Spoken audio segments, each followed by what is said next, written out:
यानी कि मुस्लिम लिटरेचर में ऐसी किताबें क्यों नहीं पॉपुलर थी? आजादी के बाद जो पहले 2-3 इलेक्शन हुए हैं उसमें कांग्रेस को बहुत परेशानी हुई है। कांग्रेसी मुसलमान कांग्रेस के लिए मुस्लिम वोट नहीं ले पाते थे। लीग वाले जो कांग्रेस में आए थे वो वोट ले पाते थे। श्री बाबू जहरा कलीम के यहाँ चल के गए कि आप लड़िए इलेक्शन कांग्रेस से, नहीं तो हम तो सीट ही हमको वोट नहीं मिलेगा।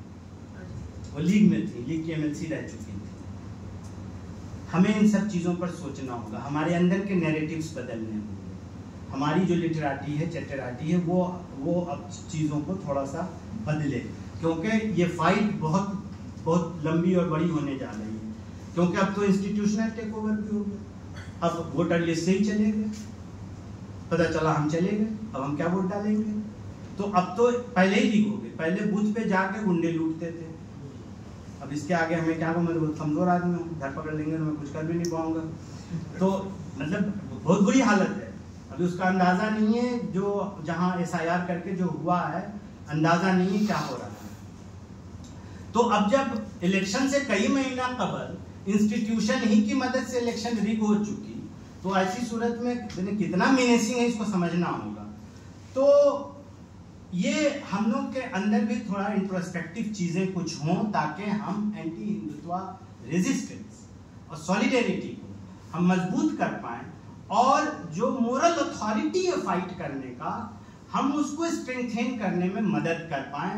इसके लिए मुस्लिम इंटेलेक्चुअल्स आगे आए। ऐसा ना हो कि कॉलम लिखते लिखते लिखते और उसके बाद हमको फिर कुछ मनसब की लालच आई और फिर हम घूमने लगे कि भाई कॉन्स्टिट्यूशन सेकुलर ना रहे, हिंदू राष्ट्र हो जाए, फलां हो जाए, सब ठीक है, बस हमें एक ओहदा दे दो।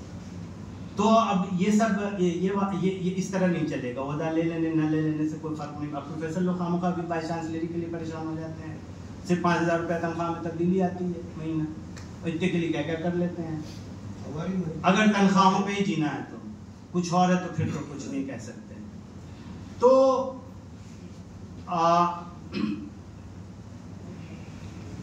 इन बातों के साथ हम खत्म करने से कबल सिर्फ नियो हिंदुत्व को समझा दें कि ये क्या है।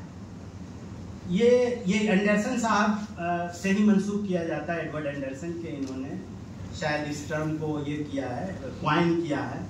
और ये सावरकर के 1917 या 1923 वाले हिंदुत्व से बिल्कुल अलग है, क्योंकि इसमें ये मेनस्ट्रीमाइज हो चुका है, ये नॉर्मलाइज हो चुका है, और ये एवरीडे डिस्कोर्स में घुस चुका है।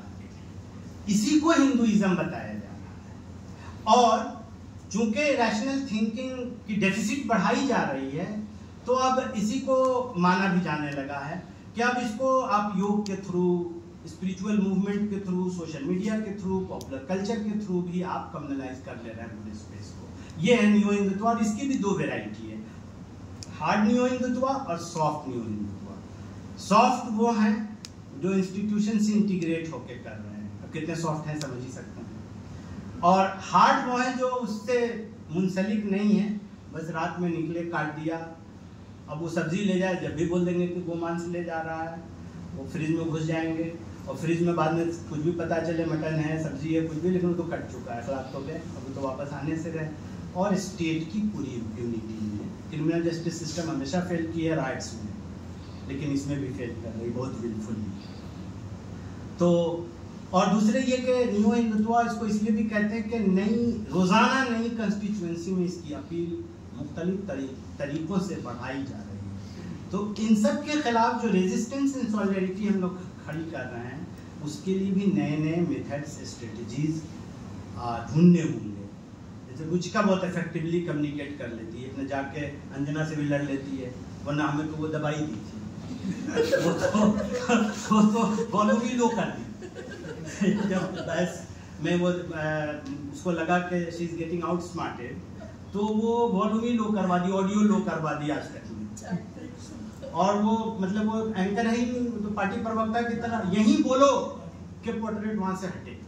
अरे भैया तुम कौन होती हो, तुम होती कौन हो, लेकिन नहीं भाई उनको तो ये है।